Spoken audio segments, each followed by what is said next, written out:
Welcome back to Approaching Infinity, the show where we focus on all things finance, innovation, and technology. Today, I'm pleased to introduce Dr. Gaby Cora. She is the CEO and founder of CoraLG Inc, where she pioneers digital health innovation and drives business transformation through AI-powered solutions, healthcare leadership, and mental wellness initiatives. She's also the co-founder and chief medical officer at Empathy Encoded, where she spearheaded the development of EMA, or the Emotional Management Avatar, a groundbreaking AI-driven app designed to support emotional awareness and well-being. Finally, she's a physician, executive coach, and international speaker with decades of experience shaping healthcare strategy, advancing neuroscience research, and helping leaders manage burnout through her acclaimed Leading Under Pressure framework. Dr. Cora, welcome to the show. Anything I missed? No, thank you so much for your invitation. I love being able to chat and inspire other people with all the work that we have done and that we will hopefully do in the future as well. So thank you. Agreed. When we were prospecting guests, we saw your myriad of experience, your wealth of knowledge in various sectors from healthcare to tech. This list doesn't go long enough. Like actually your work with the DoD, then the Air Force, and just in general, being on several boards of trustees and helping out the medical tech community in every way you can. So you were just the perfect guest. I'm so glad you decided to join us on the show today. Well, thank you, Justin. Yes, it's been a passion of mine to help everyone in the mental health space in particular, where I got started years and years ago. So as an advocate and reducing stigma, I'm doing a ton of things. So interestingly, what were databases and trying to focus on collecting data and information 20, 30 years ago kind of evolved into many of the very fun things that we're trying to strive to do now with, AI and analytics and some other things as we're heading into the future. So this is great. No, and I'm excited to jump into it. Before we do that, though, I do want to focus on first, like more or less the hero's journey, like your background, tracing your path through healthcare, wellness, and more or less the passion that's fueled you throughout your journey. Do you mind delving into kind of how you started in your hero's journey? Of course. So, I need to kind of go back to school to share some of this journey. I've always been a very curious person, very interested in learning everything.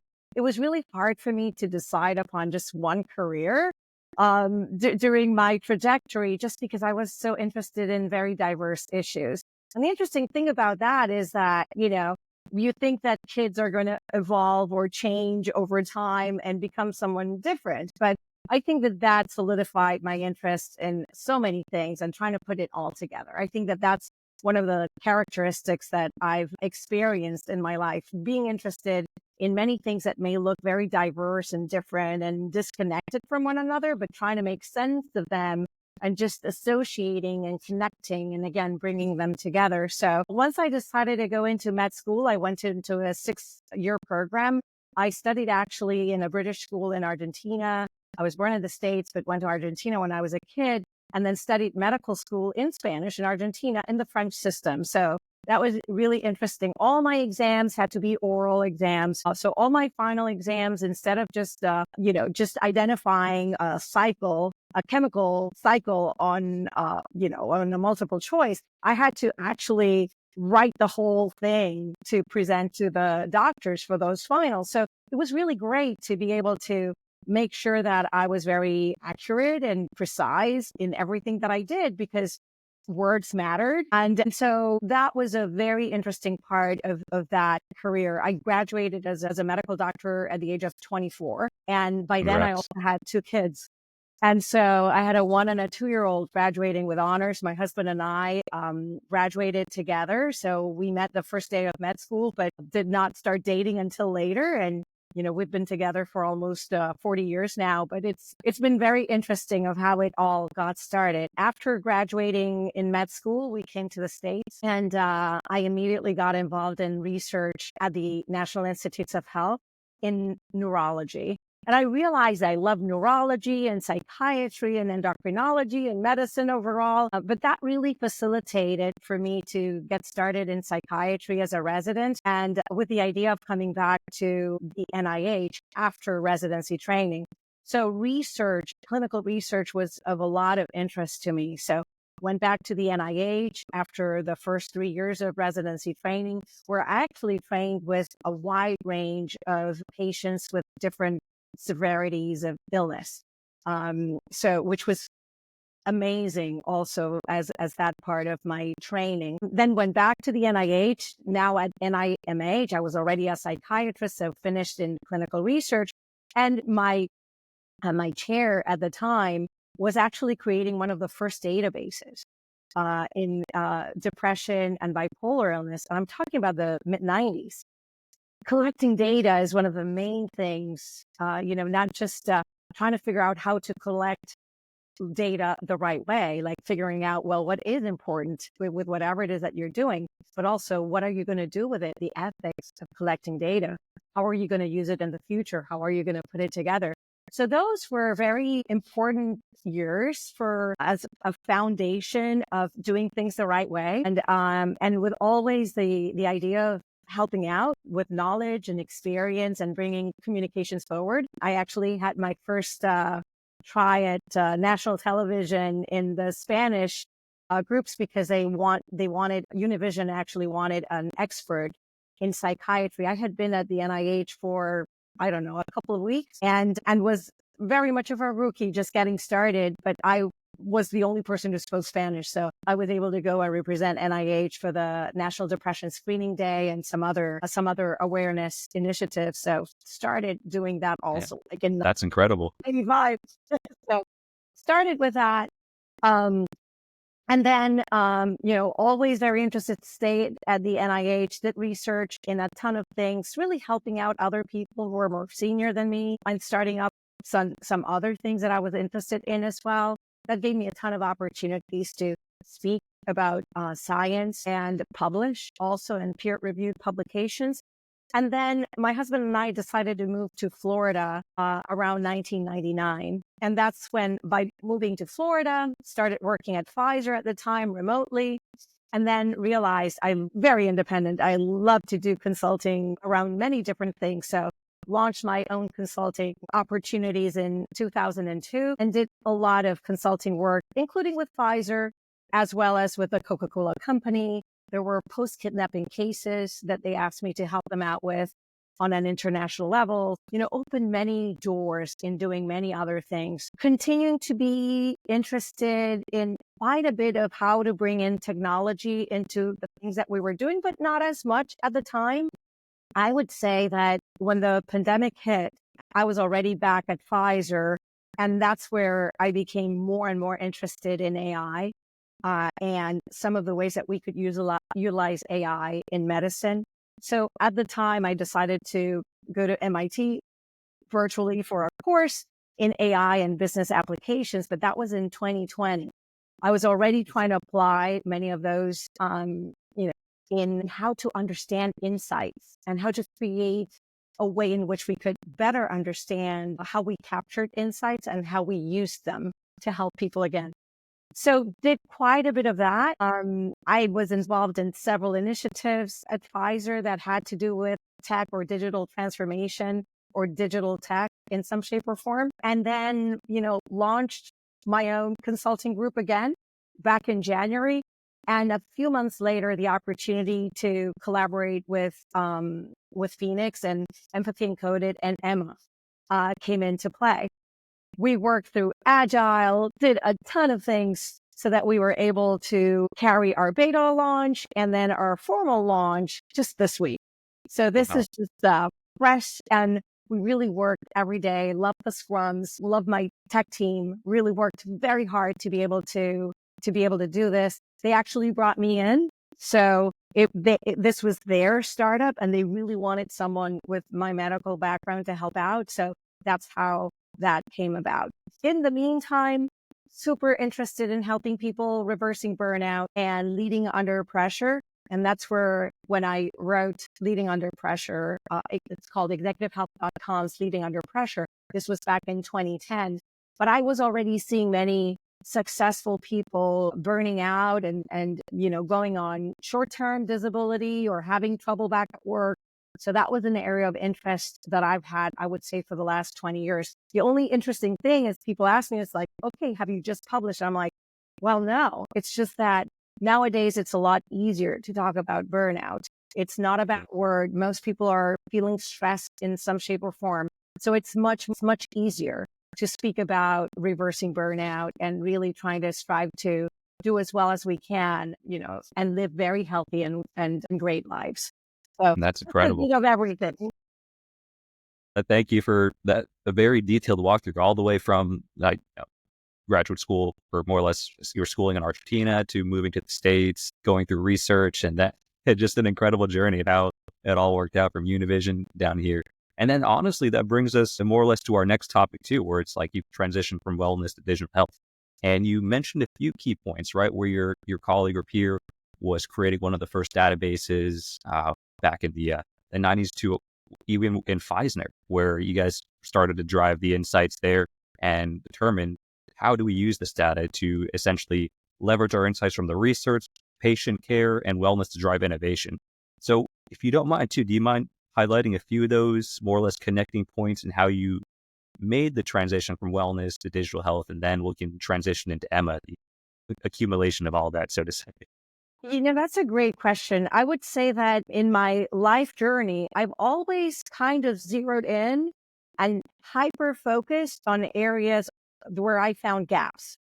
So whether the gaps existed or I just realized or discovered that they existed, I've noticed that has always been a little bit of a characteristic of mine, where I'm like, oh, this is interesting. What's going on here or there? Just like I was sharing with you when I realized that, very successful individuals were going on short-term disability because they were pretty much burned out, and they were very successful and doing super well. So what went on there?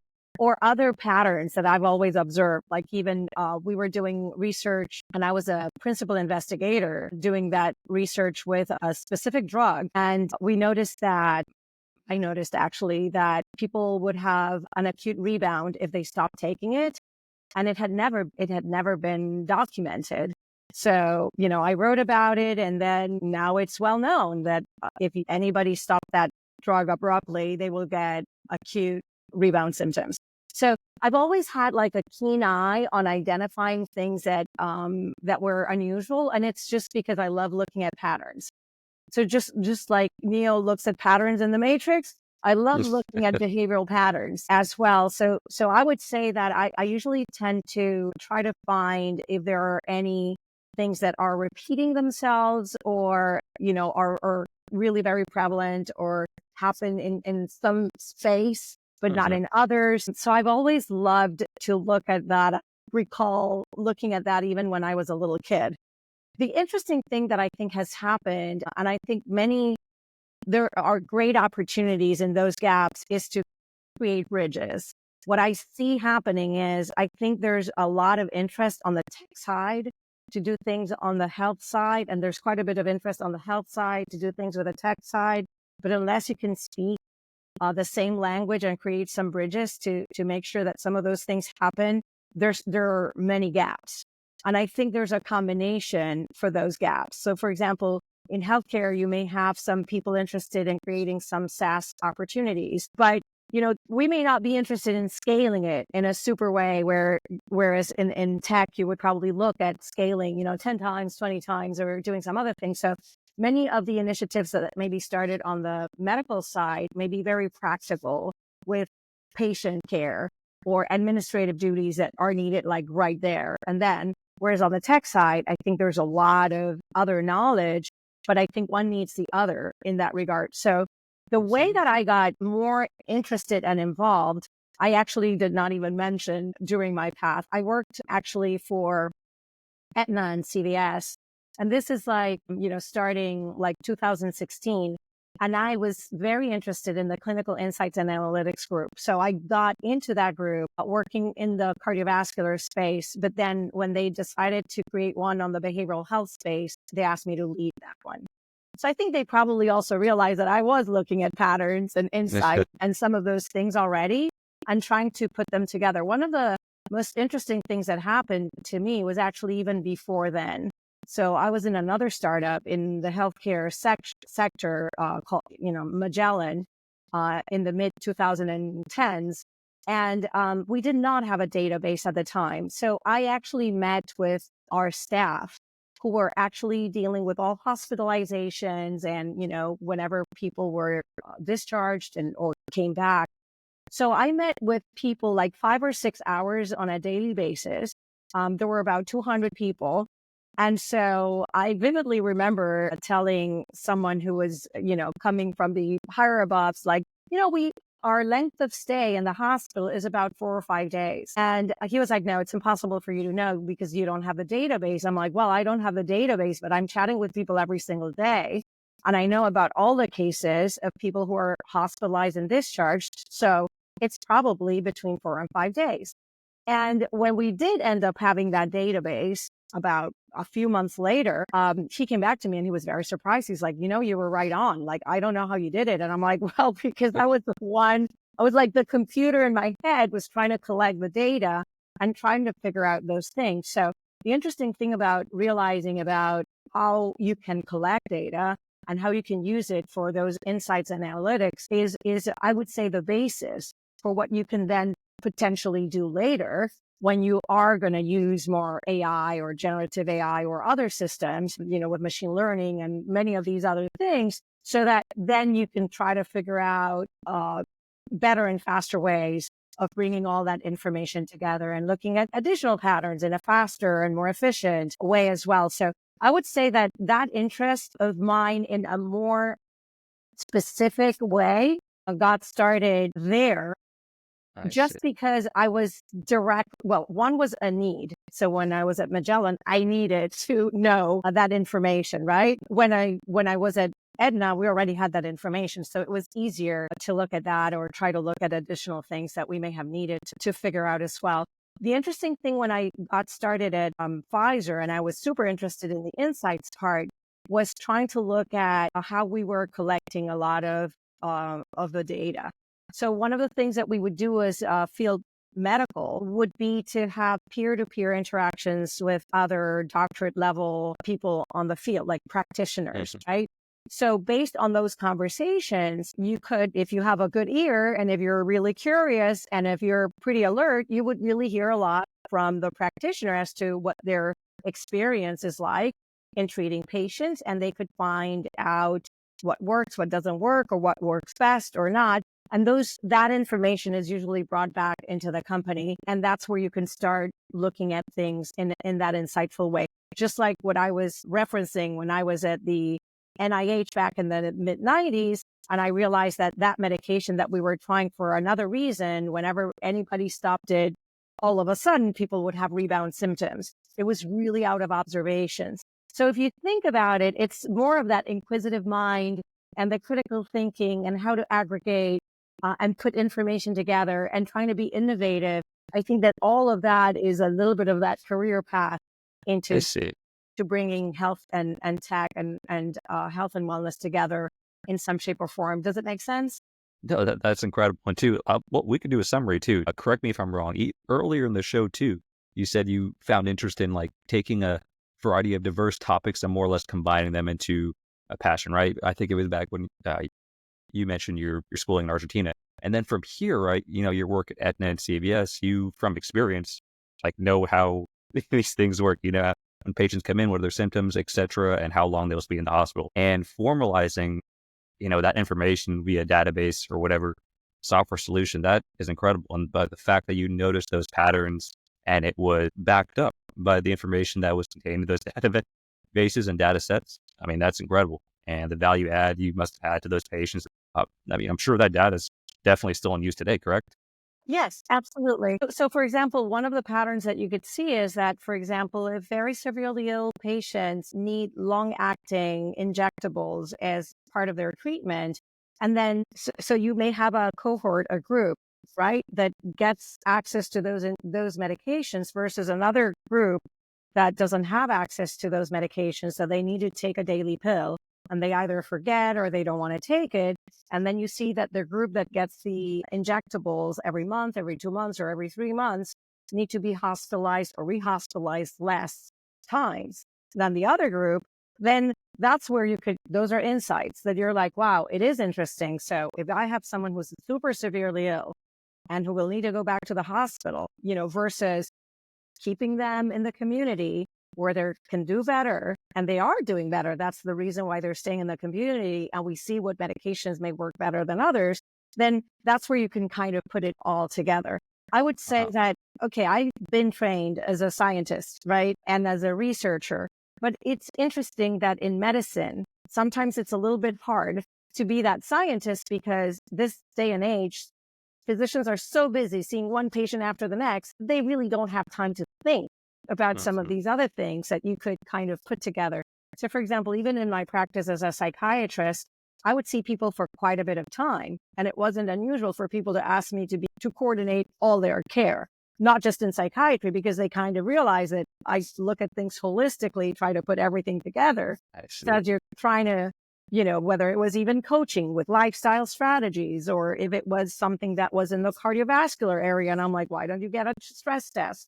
So even though I'm, as a psychiatrist, that was not my area, if I realized that they were having other issues, then I would suggest for them to, refer them to someone who could take care of that. But I did have time with them. So, if you do see someone for an hour or two, then you can talk about other things, and then you could look at these patterns in a little bit of a different way, in contrast with seeing someone every 5 minutes where you can hardly remember their name or what's going on. And if you are going to look at what's going on, you're going to look at a very punctual, very particular issue instead of the holistic view about how you can help. So going back to kind of creating that bridge, I think that that's where it becomes so interesting and important for all of us, for all practitioners, to realize how much databases can really help you That's how we were trained too. You see one case of someone with this issue, you see another. That's how you learn or become a specialist. In my case, I spent a good 4 years at the NIH seeing people with depression or anxiety or bipolar or obsessive compulsive disorder. So that's all we did. So you see 1 to 100, as many people with the same condition, and that's how you learn when you're not distracted by other things. So it's really collecting the data in your head. This is something interesting that's happening also in the health and tech area. Like, can machines or AI substitute us? Well, I would see it as a great companion to me. Yeah. Because if there are things that I'm thinking about as rule outs, then I can quickly check them out with AI. But there's other things that I would see in someone. Let's say that I had a patient that came to see me on a regular basis. And by the time they came in, I could see their complexity. I could see everything. And the way they walked, the way they greeted me, and a lot of other things. And so there's so much more that you can figure out as a practitioner by seeing the person, speaking with them directly, and looking at things that you don't have available on AI systems yet. It may be different in a few years, but that's where I think the beauty of bringing everything in is so important, and it will become even more important in the years to come. I completely agree too. And sometimes I agree on that point where it just takes someone or a team just doing that task or having that experience over time to more or less get to the point you can drive insights from the data to get towards new solutions. Correct. More so if you understand the space. Exactly. Because, you could have an amazing insight in front of you, but if you don't understand the space, it's not going to make sense to you. So those are the interesting bridges to bring together. Agreed. And then on that note too, I mean, going through all this is quite the career. Yeah, I do want to talk about more or less scaling the impact you've created. I do want to touch, we've had previous viewers who are experiencing burnout or similar symptoms of like, hey, I used to really like what I do, but I'm just, for some reason, I'm not as passionate. I need to switch things up. And it seems throughout your career, you've done just a myriad of just various different things. Do you experience burnout? What is your advice to our audience who does experience burnout? And can you talk us through the Leading Under Pressure framework and literature? Sure. Thank you. I'm so passionate about this area. And so what I found about 20 years ago was that many people who were saying that they were burnt out were actually experiencing active symptoms or exacerbations or worsening of their underlying chronic issues. So for example, if someone already had like almost hypertension when they were not feeling well, they were having hypertensive crisis, for example. Or if someone had a history of minor depression, they were depressed or super anxious with panic attacks. So I realized that it was more common for people to feel comfortable saying they were stressed out or burnt out instead of realizing that they were already experiencing medical issues that required attention. So that led me to figure out ways in which we could help people anticipate some of these things so that they did not get sick or so that they did not end up burning out or getting sick altogether. I realized at the time, and I'm talking about like 20 years ago, about how the system was pretty divided to see, if you wanted to treat depression or anxiety or cardiovascular disease, you had to go to the doctor. And if you wanted to improve your performance and productivity, you would go to a coach. And I was like, you know what? We should really blend and bring all of these together because the health care industry really needs the coaching side.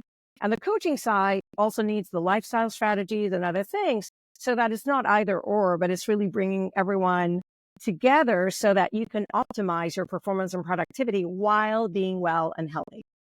So that was the premise that I really loved at the time. I gave talks to companies and things like that. And I also realized sometimes, there was this company that I gave a talk to and the managers were telling people, you have to balance your life and whatever. But at the same time, they would tell them, but I need the document by midnight. And it's like, you can't have it both ways. Like we all know that sometimes we're going to need to stretch ourselves thin and we may need to submit that report by midnight, but that should be the not the rule, but the exception. And that's not what really happens in other ways. So what I really love to do was to help leaders and managers be more aware of everything and their own style and how they would be leading people to burn out or try to quit or just be tired about it just because they may have been adding too much stress on something that did not require so much stress. So for example, a pattern that you may see as a manager or leader would be to press people at the last minute because they're disorganized themselves and they're not anticipating stuff that they should have anticipated. So people are working like putting up fires all the time instead of trying to figure out how they can work in a more organized way ahead. And just realizing that there are going to be some urgent issues, but don't call every single event an urgent issue if they're not. If you could have paced yourself and organize yourself in a better way. So that was where a lot of my interest stemmed really and got started at that time. And it was pretty much around seeing those patterns as well. Then I realized that many people did not seem to be so interested in the burnout area until I was super active. I've always been very active with the American Psychiatric Association. So I was always talking, for example, about also bringing health and wellness as much as not just illness and disease into everything that we did. There wasn't much interest at the time, but I would say that over the past few years, there's not a single meeting with the American Psychiatric Association where health and wellness or burnout or all of these things are also addressed. So I think it's a combination of things. I've seen people, and my style is also, I've done a ton of things and I've never really burned out, but I've always also loved what I've done. And if I didn't like what I did, I pretty much shifted gears into something else that would be more interesting or where my curiosity could have been brought in to find other potential solutions. That's another thing that I think is a characteristic of mine. You know how many people go like, oh, I'm a problem solver. I'm more of a solution finder. I really love to focus on finding the solutions. And that may have been also a reason why I've never really experienced burnout. But, caveat, an interesting thing just to share, because I think it's important to show that vulnerability side too, is I really did train at St. Elizabeth's Hospital in the DC area with very severely ill patients with severe mental illness. And I also worked in the ER in psychiatry at DC General Hospital with very severely ill patients. There was a ton of, severity of illness, aggression, violence. And so you always had to be pretty careful in that regard. I've never been attacked by a patient, but I've had my angels watching over me. Most of them were, veterans who were my chief nurse, pretty much saved my life more than once. And I did not even realize that he was saving my life. And so, for example, this brings us to another interesting subject, which is getting along and creating great relationships with people that you work with. Because my life was pretty much saved in some of those situations by people who were watching over me, even when I wasn't watching over me. And because I did have some very severely ill and very violent people under my care, it was amazing to have that. Even one of the most severely ill patients I've ever had, who was super violent and who really wanted to kill me, came to me after he was treated and told me that I should have taken better care of myself because he was trying to kill me. And he was also a veteran. So my point in all this is, once you've experienced some of those things, it's interesting because haven't really worked in those situations again, where I'm directly exposed to those, to those dangerous situations. I've been consulting more on those situations. So it is interesting, like, for example, could I have worked again in that situation? I haven't revolved around situations where I would work again face to face in those situations. So, is it that I burnt out, or is it that I'm avoiding to being in those situations, or is it that I'm after, some other things that I've been focusing more on my career path? And I would say that it's probably the latter. But you always have to figure out, well, I never got to burn out in those other situations, but I don't know if I would have ever, had the chance of burning out. So if that makes sense. I think I am very similar in a sense where in my own work and business, I've never traditionally experienced like a long-term burnout. I always switch to a parallel or something that, I am passionate about, and I'm passionate about what I do. So switching to a parallel is, in a sense, something I'm also passionate about. So I've never experienced it. But the framework you pointed out, leading under pressure, where I haven't, admittedly, I haven't thought too much about my, how do I prevent my coworkers, peers from also experiencing this burnout? Say they're not as passionate about the topic as me. So that's definitely an interesting perspective to put. Like, how do I, as a leader, more or less be proactive to show my peers, additional things like, hey, maybe you're not as passionate about this right now. So, hey, let's work on something you are more passionate about, and we can work together in a good environment. We're all collaborating towards a common goal. That is definitely interesting food for thought for all the listeners, all the future leaders, managers, etc. Because I think that's a valuable concept. How do you prevent your peers, followers, coworkers, subordinates from experiencing burnout? And how do you yourself transition into working something that you're continuously passionate about to avoid burnout yourself? Because I think if the leader burns out, then it's not showing much passion.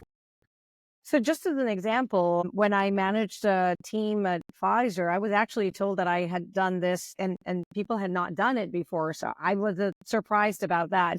So we pretty much had a team gathering, and I asked each one of my team members to pick up their choice, their top choice for whatever it was that they wanted to speak about that pertained to what we were doing. And so each one could shine with their own area of expertise, and they could share with a team everything that, guidelines or whatever it was, experience and plan of action for whatever it was that we had to do.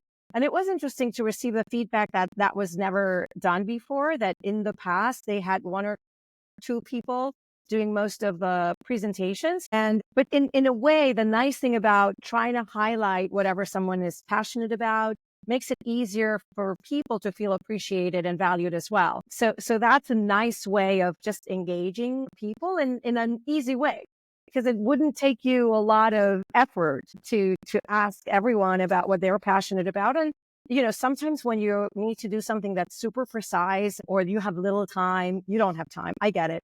But if you do have time and there's something that everyone can have, like a project on the side, something that will hopefully continue to help out the group as a whole or the company, then that may keep people interested and engaged and realizing that they can have their own sub area of expertise that will help everyone else. So if anybody else, so for example, I had a couple of people who were super interested in all the digital stuff. Mhm. So I asked them to be point persons for other folks who may have needed help in that area. And so, making people experts in some areas. So the team members that may need additional help can go to them directly, you know? Wow. Yeah. No, great example. Perfect. And then moving on to the next topic too, kind of the accumulation of all of this, from the data to your wealth of experience. I do want to talk about the transformative potential of Emma, where I want to understand more or less what it is. If you could provide, what is Emma from a high level? What value does it add? What does it hope to be? And just general, give me the what is Emma? Emma is a gamified AI app which helps the user identify their emotions and the intensity of the emotions as they experience them and match them with journaling of their daily events. And then we can produce a report that the user can then share with whoever it is that they want. So the report pretty much combines a chronological way in which the person has experienced their emotions paired with their experiences that they've journaled in. And while we can produce a report for them that they can use with anybody they choose, it could be helpful for them, for example, in these situations. Let's say that you have, a young adult who may have struggled with mental health issues while they were in high school, but now they're in college in another state. And usually what happens in those situations is these young adults may have a therapist back home and a new therapist in the new place.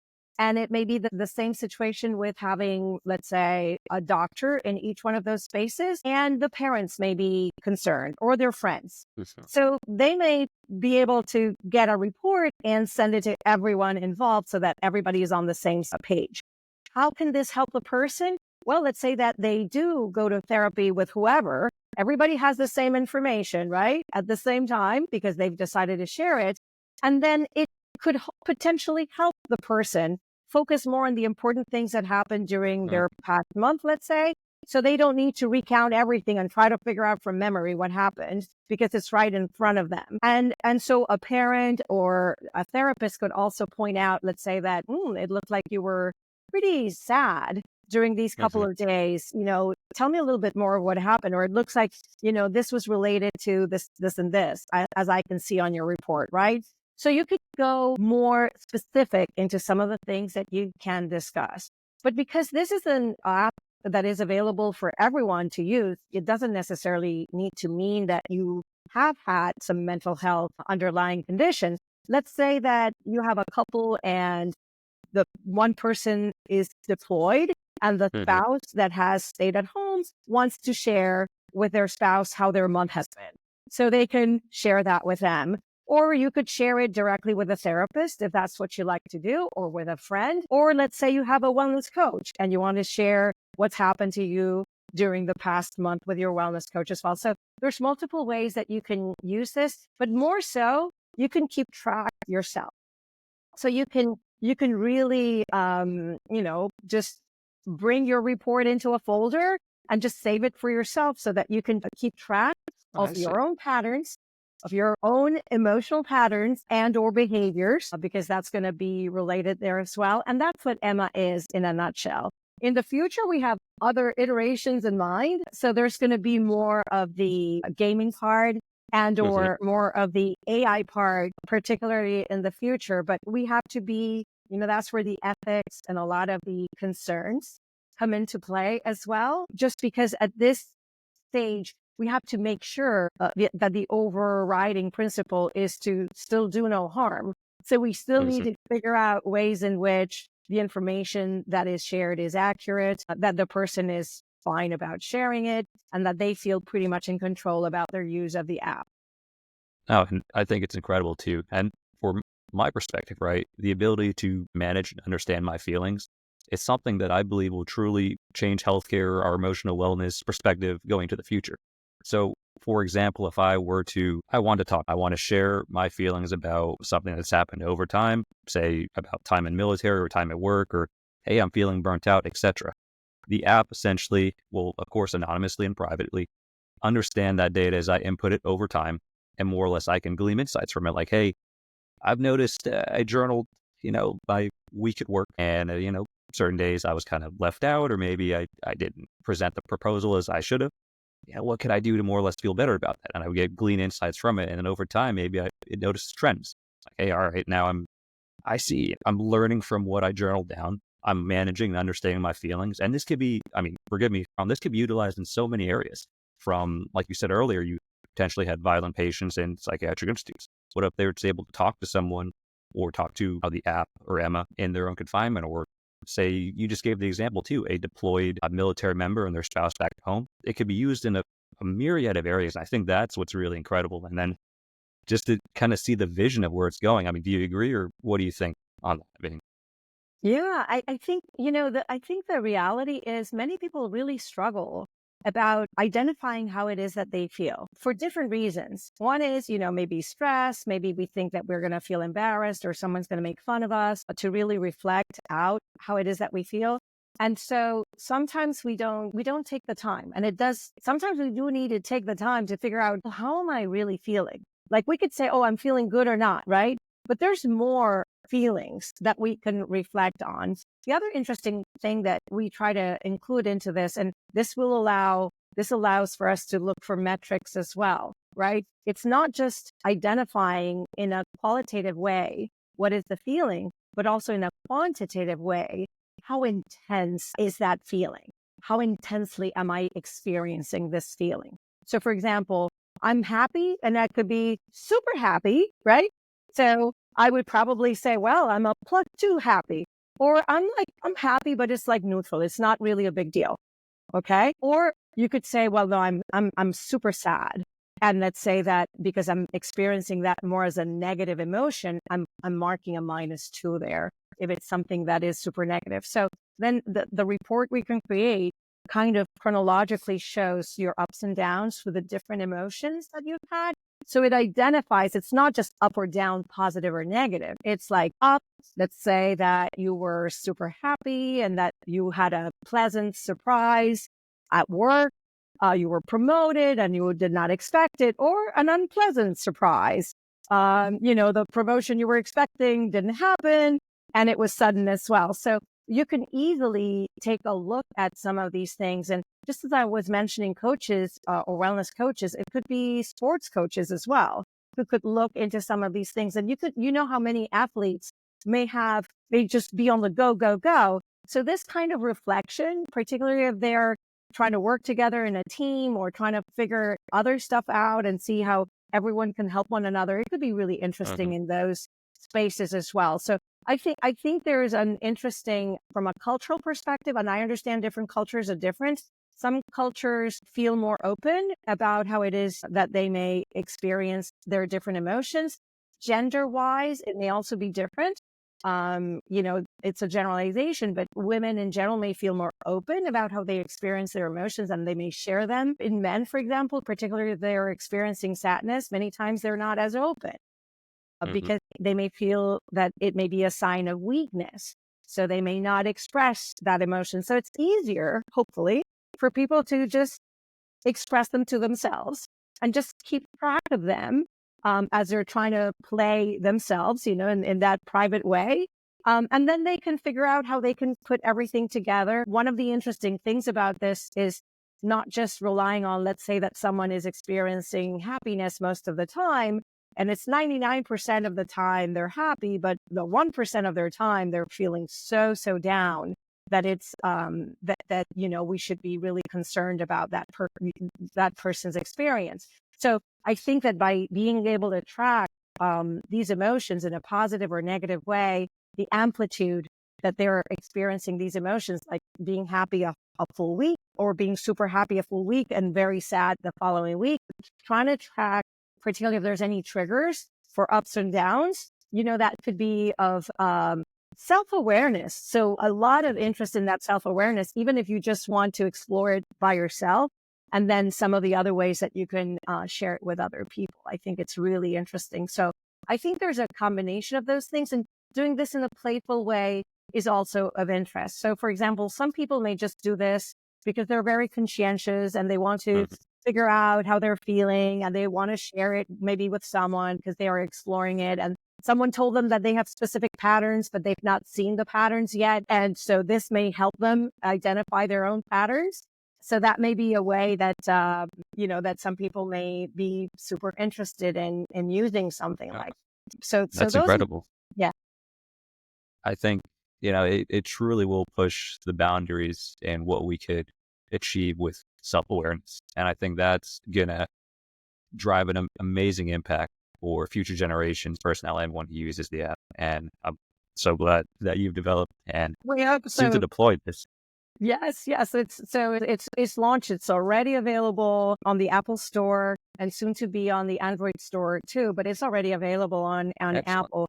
And again, it's very interesting because you really try to figure out, well, what can it do now?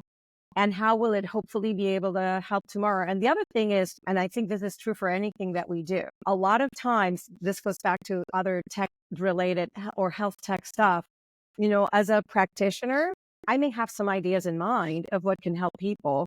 But the creation of Emma really stemmed from, it was conceptualized by the CEO, Tyler Cantrell, and Dwayne Esselstrom. They're the original co-founders. And then Ashton is the CTO. And really brought the whole app together. So it was conceptualized on the tech side with that intention to come into the health side. So that's where, I was brought into to play. And those are the bridges that I'm sharing with you that I think are going to be so interesting because some of this will come from the user's experience, from the customer. And I think we have to now be, open ears to figure out how the users are going to be using this. And then they will tell us, oh, I use this, to, for example, let's say I have a nonverbal kid and I try to figure out how they were feeling. So I started tracking their behavior or I would ask them how they were feeling. So, so those are things we're going to learn along the way of people telling us how they've used them. So I think this is just the beginning, and that's the most interesting thing. We're making some assumptions, but we're not going to know about a lot of other stuff until we hear from people. Well said. And then I think that covers most of what we had today. I do want to stop and ask, we like to do this thing at the end of the show. If you had any words of wisdoms, lessons learned, or anything more or less, regardless of topic you'd like to share with our audience, does anything come to mind? Yes. In most of my presentations, I try to give a nice way of trying to put things together to live, a healthy and great life in very many ways. And so I refer to it as live with love, where love means L stands for lifestyle strategies, focusing mostly on nutrition, exercise, relaxation, and sleep. O stands for organizational skills, prioritizing, really planning, trying to put everything together in a way that makes sense to you so that you can live in a healthy way and make sure that you work, but you also take good care of yourself, right? V stands for values. What I've seen is that most people are the happiest when their personal values are aligned with their corporate or organizational values, the values at work. If there's a disconnect, then you may be there on a temporary basis, but you may not be a good fit long term. And the last one is to enjoy. It's to really focus on bringing joy to your life on a regular basis. Don't just, figure out that joy is going to come to you, but just be proactive about, and bring purpose to make sure that you bring joy to your life on a regular basis. So I said, I like the acronyms like that, like simple, easy to follow, but they mean a lot and they're really thoughtful. Thank you. Dr. Cora, if our audience wanted to reach out to you or learn more about the work you do or Emma, where should they go? What should they do? So the easiest is probably to follow me on LinkedIn or connect on LinkedIn. You can find me as Dr. Gaby Cora easily, and it will be a pleasure to connect. Excellent. Dr. Cora, thank you again for joining us on the show. Your insights were truly amazing and inspiring to our audience. And to all our listeners, thank you again for joining us on another episode of Approaching Infinity. Bye for now. Thank you.